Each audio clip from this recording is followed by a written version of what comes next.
Hi everyone. நேற்று மத்தியானமே இட்லி மாவு ஆட்டுறதுக்காக தான் நான் ஊற வச்சுட்டு இருந்தேன். முன்னாடிலாம் 3:1 அதை தான் ஃபாலோ பண்ணுவேன். இப்போ 4:1 தான் ஃபாலோ பண்ணிகிட்ருக்கேன்.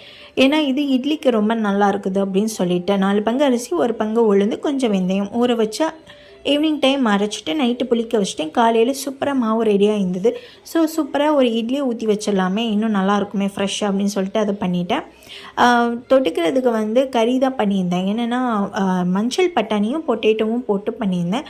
அதே தான் லஞ்சுக்குமே ரொம்ப டேஸ்ட்டாக இருக்கும். நம்ம என்ன மசாலா வேணாலும் போட்டுக்கலாம். ஆனால் அந்த தேங்காய் அரைச்சி ஊற்றும் போது 1 ஸ்பூன் சோம்பு, 1 ஏலக்காய், 1 கிராம்பு இது வச்சு நீங்கள் அரைச்சி பாருங்களேன். நல்லா சால்னா டேஸ்ட்டில் செம்மையாக இருக்கும். ஹோட்டலில் கொடுப்பாங்களா அந்த டேஸ்ட்டில் இருக்கும். இது எல்லா வகையான டிஃபனுக்குமே நல்லாயிருக்கும், ஆஸ் வெல் அஸ் நமக்கு சாதத்துக்குமே நல்லாயிருக்கும். ஸோ சூப்பரான பிரேக்ஃபாஸ்ட்டு சாப்பிட்டுட்டு பார்த்திங்கன்னா பாத்திரம் நிறைய சேர்ந்துச்சு. ஸோ ஒரு பூஸ்ட்டை குடித்து பூஸ்ட்டை போயிட்டு பாத்திரம் விளக்கிட்டேன். இப்போ தான் என் டே போயிட்டுருக்குது. நெக்ஸ்ட் வீடியோவில் பார்க்கலாம்.